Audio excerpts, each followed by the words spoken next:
We're all threads in the same tapestry. Okay, sorry. Hold on. We'll just go back all the way to the beginning here. I'm gonna have to do it without music. That's the thing, because the music changes my perception of it. Okay, shift, shift, shift, shift, shift. Threads, so chaotic threads, but they're also spotlights moving through.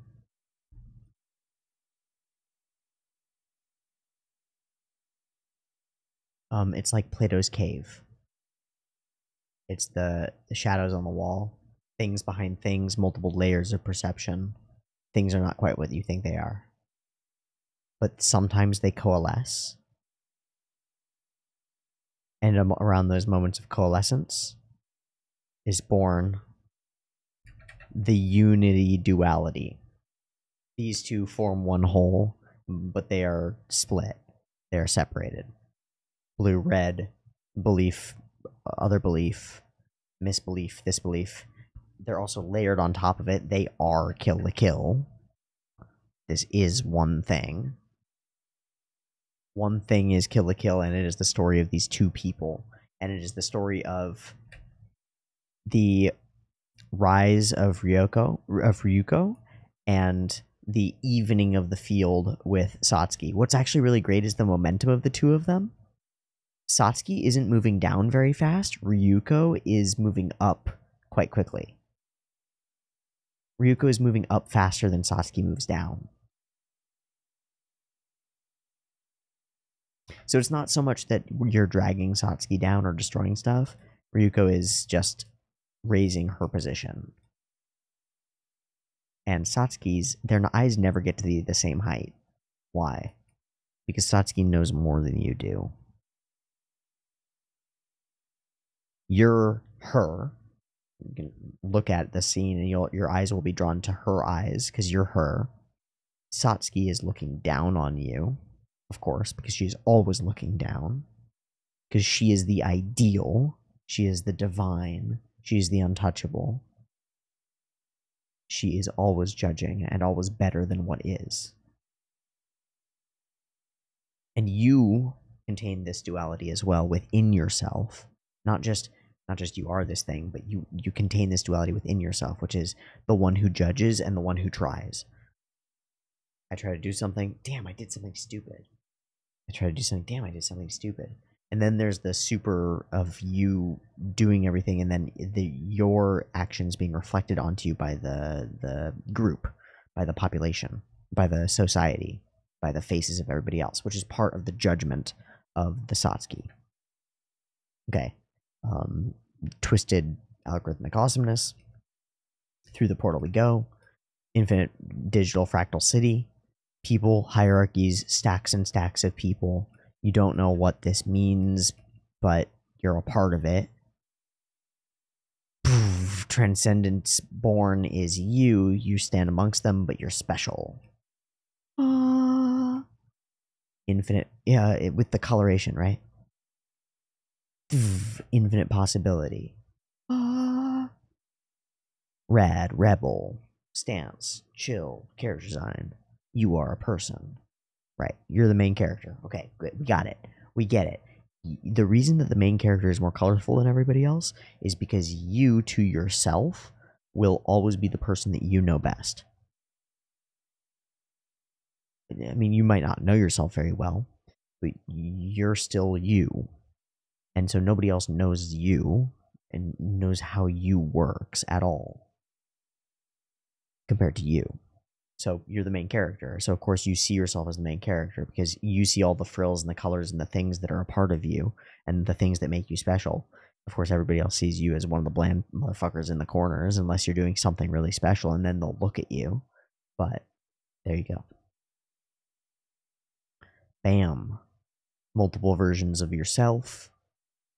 Standing strong. Name.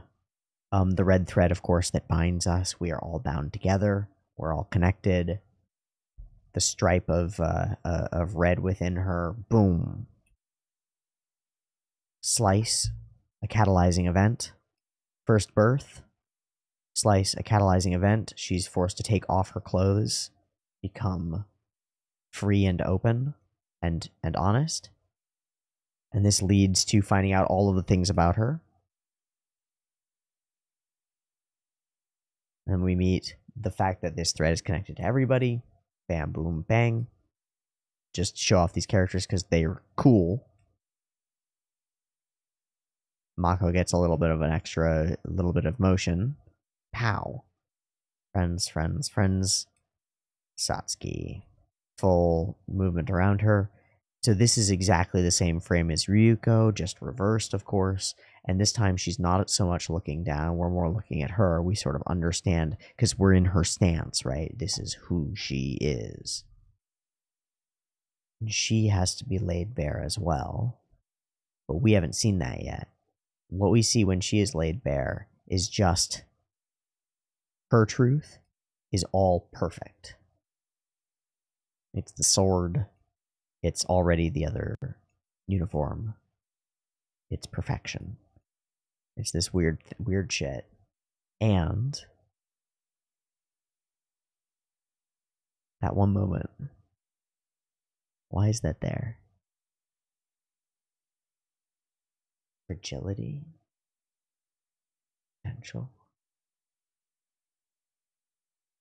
Or is this just her yelling at you? I think it's just her yelling at you. Looking down at you and yelling at you. You fucking suck. When you strip her bare, all that you see is her perfection and that she's better than you. That woman who you see who's way out of your league, and it's like, oh, don't look at me, don't judge me. Hello, Sengetsu. The culture itself.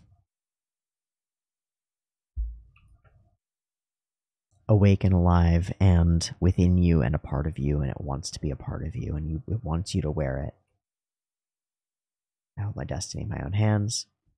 The wrist thing, I gotta say, it's the active choice to sacrifice.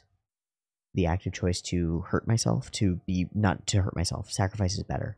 To be willing to experience pain if it's necessary to achieve a goal.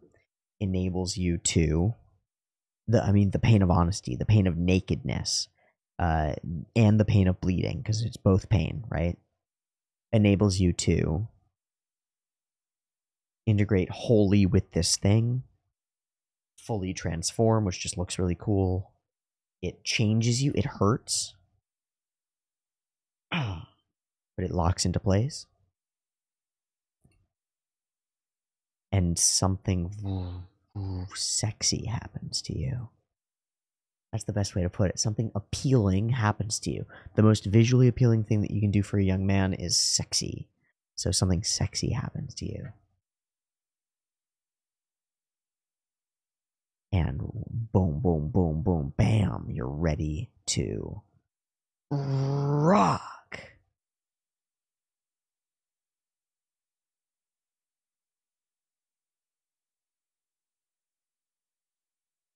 And that, when you're ready to rock, that allows you to connect with anybody else who's ready to rock and take your place in the great cosmic lineage of infinite interlinked humans working together towards some grander fabric of great truth and existence.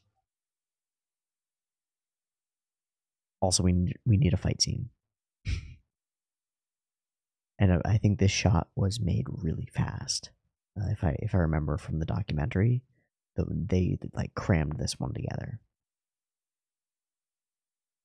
and it's awesome. Of course, it's all one guy, like compositing it and staging it. Okay. Still, we need a fight scene, but it's more than that. This show will be about a fight. You fighting with and against the establishment to get to the thing that you need. You have to fight all the infinite nameless chumps. The bad bitches. The gatekeepers. The full-on monsters and gangsters. I don't know what the fuck this is. That's just a flood. This is where we get important people. The structure itself, the family, the honorable ones who are too dumb to know what they're doing, but they know what they're doing. Chet. Chad. Thad. Sorry, any Thads or Chets out there. That guy. But he's like dumb. But because he's dumb, he kind of gets it. In a way that gotta fight him. Gotta deal with him. And with, you gotta deal with structure and authority, which is what Gamagori represents. Structure and authority. Wildness and no competitiveness. You have to fight competition or like deal with it. All of these people are important and they matter, right? Yeah.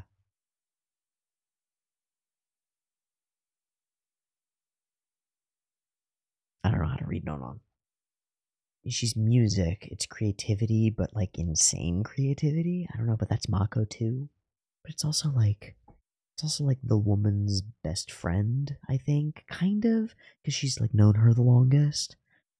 Even though she's got her own priorities out of order, she's still known her the longest and is desperate to protect her.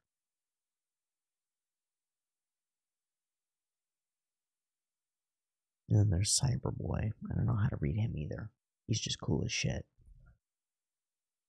I don't know how to read him because I forget why he loves Satsuki. I forget what his backstory is. Freelance hacker, cared nothing about battle, lives for gathering information. Satsuki told him he would be able to change the real world instead of a virtual one. So, he's just a powerful ally. Honestly reasonable. Because he's the one who's almost the closest to actually knowing what's going on.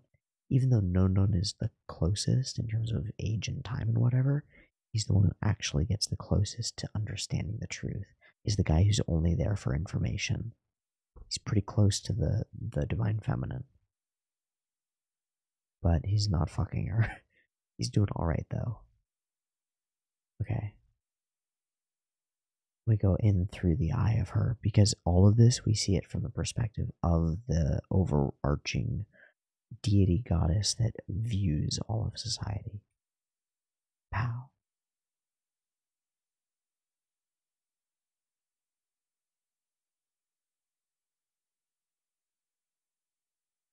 You can reach out and grasp it. That's all it takes, is your hands. There will be conflict.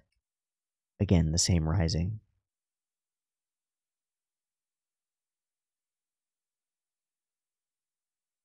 And we're at a tension point here, actually. This is actually great. Everything starts to come to connection in the center with all the threads. It's all connecting in the center. And their eyes are almost at equal. They can almost see eye to eye. They can almost. Transcendence.